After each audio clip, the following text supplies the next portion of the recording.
I want to read the verse, Romans 8:29.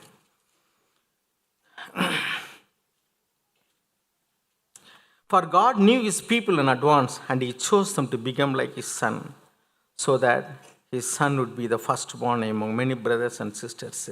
In those days, Brother Zach was um, emphasizing in all the meetings that it is not the Lord's intention to gather people as converts or believers. His interest in is to make disciples. So we must become disciples of Jesus. He was emphasizing in every meeting.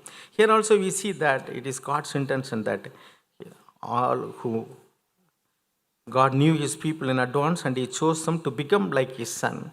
The like his son means not in authority and power, but in the divine nature.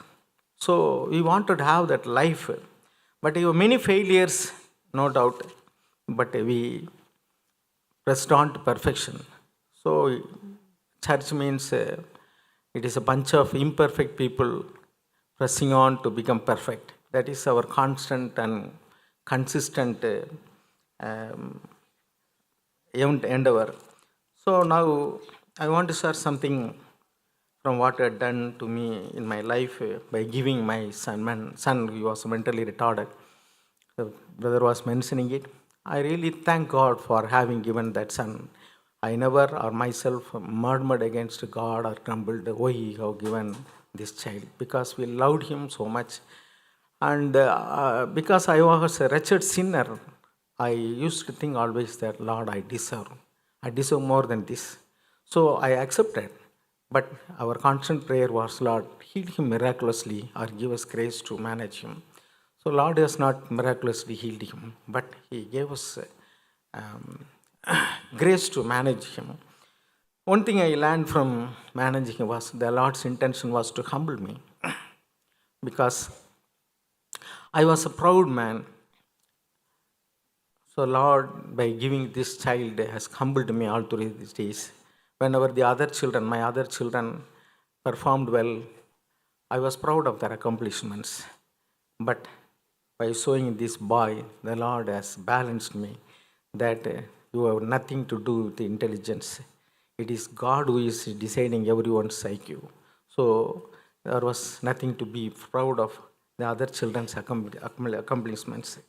So the Lord balanced me, and I was impatient.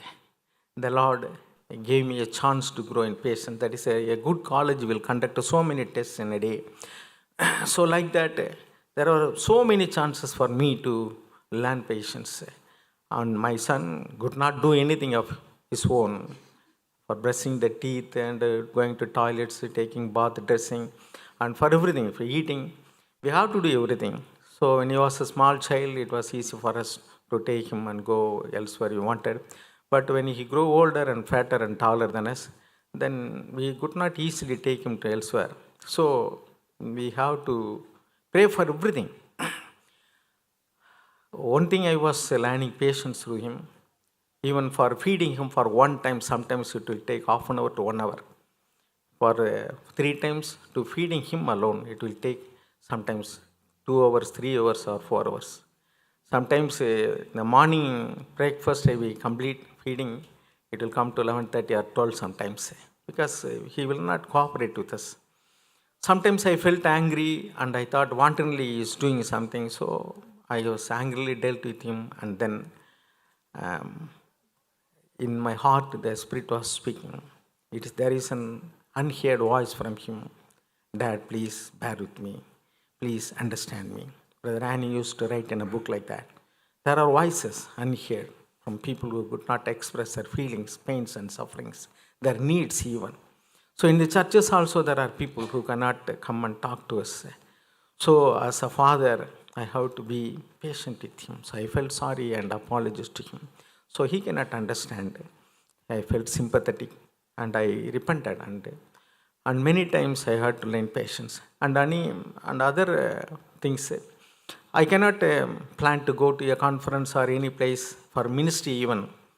It depends on the situation because when sometimes brothers will be inviting from our churches, surrounding churches, but I cannot decide on my own accord. I have to pray, Lord, If you permit me, I will go.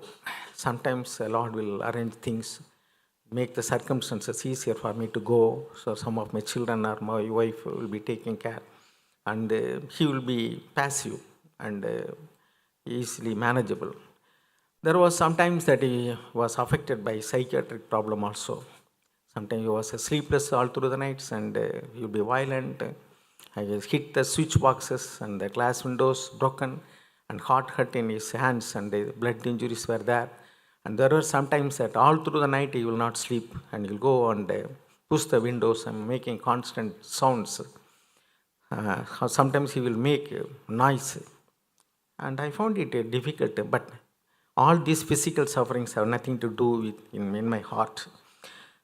And because we loved him so much instead of all this. So whenever we find problems, we always used to pray. There was one night I wept to God, Lord, he's mentally retarded child. I am his father, and myself and my wife can bear with him and take care of him as long as we live. Suppose we'll die, and what will happen to him? Who will take care of him? What will be his future? In case if he could able to manage himself for this day-to-day care, at least some other people can financially help them manage him.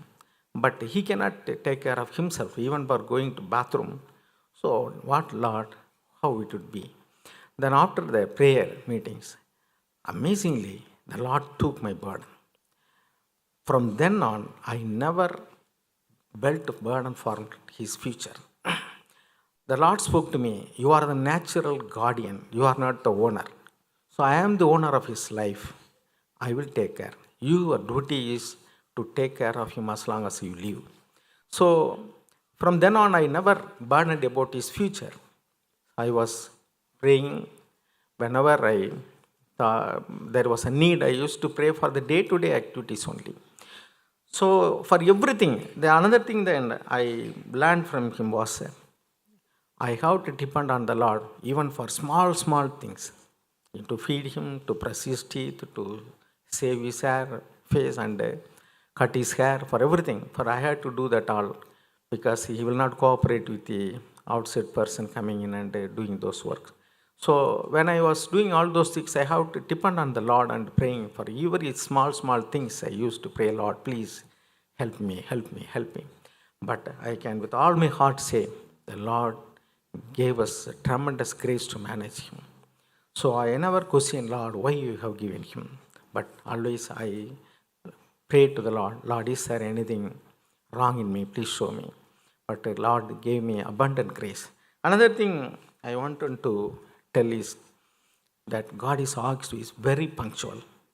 When we read in the book of Ecclesiastes 3:11, God does everything in his own time, perfectly.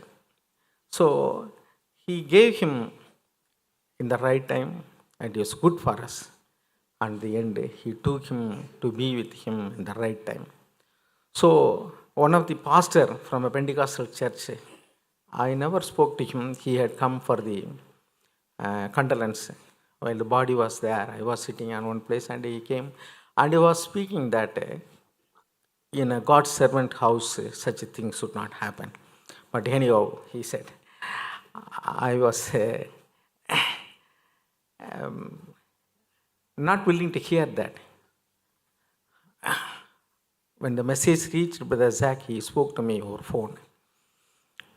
I wept because we cared for him. We loved him so much. So his separation was very painful to me. Brother Zach and Sister Annie was very much concerned about him. Whenever they come for the conference or speak to me over phone, invariably used to question, how is John? It comforted me so much. Sometimes I used to wonder, he is going all around the world to so many churches and meeting people, how he could remember, and invariably questioning and helping and comforting. So many people came for the condolence. I was not weeping or feeling anything, but when Brother Zach spoke to me, I could not able to speak to him. Words could not come out of throat because he was really interested in me. So when we really people were interested and loving, then when we meet them, our feelings were different. For all other people, that Pentecostal people was speaking as he was very sympathetic and something has wrongly happened. No, no, no. Brother spoke to me two sentences I remember. See, he went to be with the Lord, glorify God. Immediately, I got released in my spirit. I was free. He went to be with the Lord, glorify Him. So I glorify God that He gave Him and blessed us. And by His presence in our house, we are very much blessed because physically there was some sufferings. It is no, yes, but spiritually you were so much blessed. I learned humility, sometimes humiliated by his activities by other people. They may used to be annoyed over what he is doing and making sounds. And when you used to take him by buses, he will pull the collar of the person who is sitting in the front. And sometimes, so when he grow older, we have to take him by bus. We cannot take him by bus. We have to take him by car or something else. And he said, so we did not like to take him somewhere. Either myself or my wife must be there. Otherwise, we cannot leave him home. So I cannot say that I have taken care of him fully to his satisfaction. For his feelings he cannot explain, his pains and sufferings he could not explain. So whatever treatment or help or service we did, we cannot say it was satisfied him because we don't know what was his feeling. But anyhow, as a father and mother, we did our level best. God gave us grace. So I am very much thankful to God. So what um, my sayings to my fellow brothers, sisters who are having some disabled children at home, whether physically or mentally disabled or depressed, I would like to say that God will never let us to be tested beyond our ability. He is always to help us. In 1 Peter chapter 5 verse 7 we read that God is one who cares for us. We can lay our worries and burdens on Him. Yeah, we laid our burden on the Lord and we took care of Him. And all these sufferings or pains, whatever it is, for all the 32 and a half years, I have forgotten it now. It has passed. So I am thankful to God. He has blessed us by giving Him in our family, and He has blessed us by taking Him at the right time. So I am thankful to God. So I would like to say to all brothers and sisters who are having such children, disabled children at home, please be encouraged. It is none. We need not think that is our sin that has done something to us. No, it is God's way. In Isaiah chapter 55, 8 and 9, we read that God's ways are not our ways. His thoughts are not our thoughts. We don't know why such things are happening in Christian homes, why disabled children or physically handicapped children are given in our homes. We don't know. So God's ways are not our ways. Whenever I was meditating on the Joseph's life, I read in Potiphar's house, he was as a slave, he was working there. It was written that God was with him. And then he was put into jail. Again it is written, God was with him. That is a question arises in our mind. Why?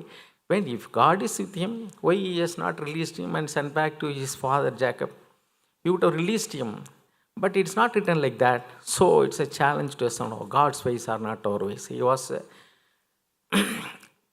mending him and he is making him good for God's work. God has a plan for everyone. We don't know why God is allowing such things in our families. But one thing we know, that God is for us. Always He does everything for our goodness only. Maybe physically it is hard to understand, but or hard to bear with. But spiritually it is a blessing. Definitely it is a blessing.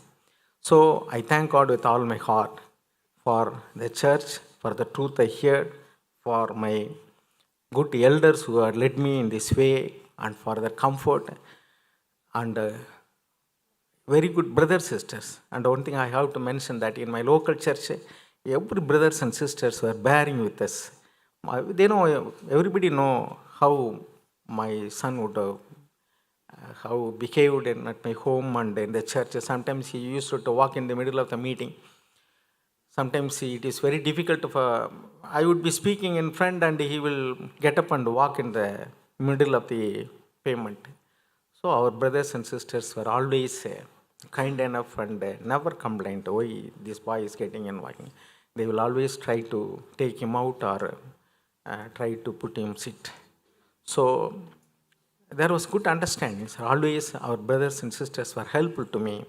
And similarly from other places also, some brothers and sisters always praying for us. Whenever I meet, they will tell me, I am praying for you, praying for your son. It is a comforting word. So I want to advise all of us who are not having such children, please pray for others who are having some disabled children and always be kinder. It's not a sympathetic compassion words, but praying for them and really be sharing that grief. I hope God will let us in this new common life. The another thing I come to know from the New Testament teaching was that is in whether yesterday shared in Matthew 5:20. That is the external life and the internal life. So for all these teachings, I am thankful. I'm thankful for the elders and thankful for CFC. Thank you.